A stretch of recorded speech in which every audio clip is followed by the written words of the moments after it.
पिछले महीने में बिहार के सिवान से कर्ज न लौटा पाने की वजह से 40 साल के शख्स ने महिला की 11 साल की बेटी से शादी करने का मामला सामने आया था। जब सोशल मीडिया पर यह मामला आया तो पुलिस हरकत में आ गई। पुलिस ने महेंद्र पांडे को उसके घर से गिरफ्तार कर लिया गया था। कोर्ट ने आज महेंद्र पांडे को सजा सुना दी। सजा पाने के बाद महेंद्र पांडे ने मीडिया के सामने अपनी सफाई में क्या कुछ कहा, आइए देखते हैं। पत्रकार महोदय हैं एक इसके गांव का, वायरल कर दिए। वो अब क्या बताएं उनको ज्यादा नाम चाहिए था, कमा लिए, हमको बर्बाद कर दिए।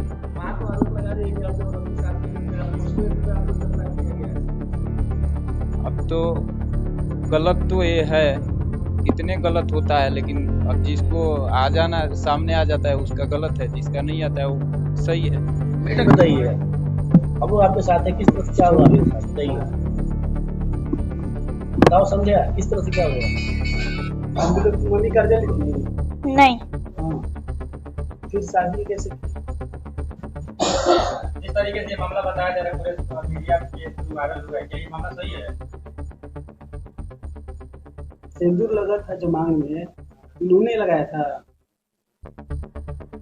अच्छा एक बात बता दो, ये तुम क्या उठा कर ले गए थे क्या, या फिर भगा कर या फिर बुला कर ले गए थे क्या? नहीं ले गए थे। नहीं।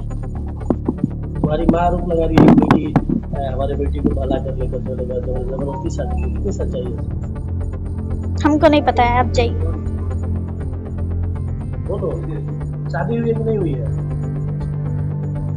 अरे हुई है तो ही बताओ, नहीं हुई तो शादी आपकी हो गई है इनसे? हाँ हो गई है। शादी कर ली है? हाँ। कहाँ पे आपने शादी की है? हमको नहीं पता है। शादी मतलब घर में हुआ है फिर कहीं और जाकर लीजिए? हमको नहीं पता है। शादी जो हुआ था किसकी मर्जी से हुआ?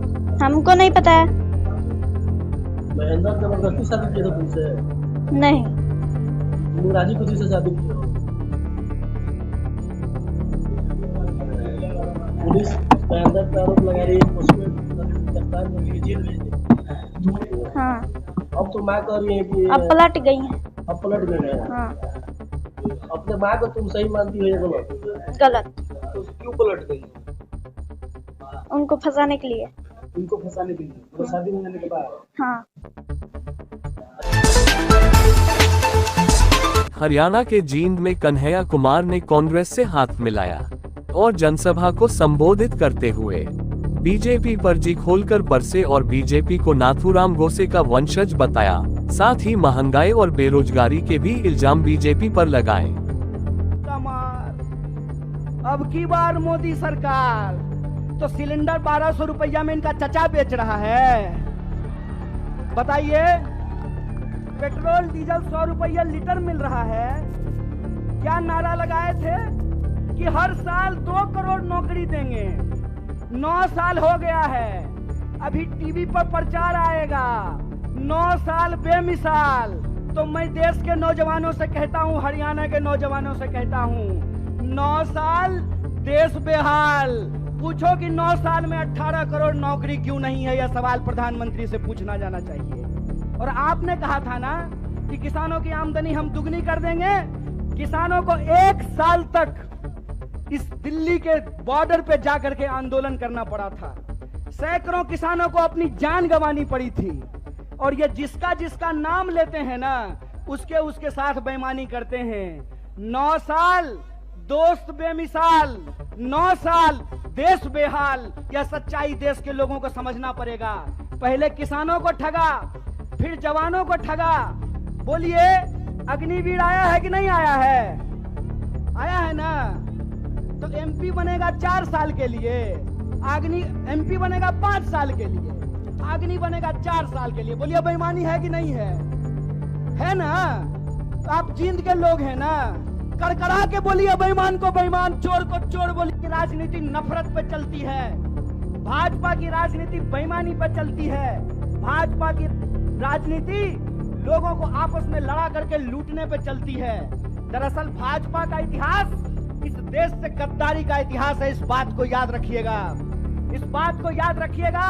कि भारतीय राष्ट्रीय कांग्रेस महात्मा गांधी की पार्टी है जो हंसते हंसते अपने सीने पे गोली खा लिए थे।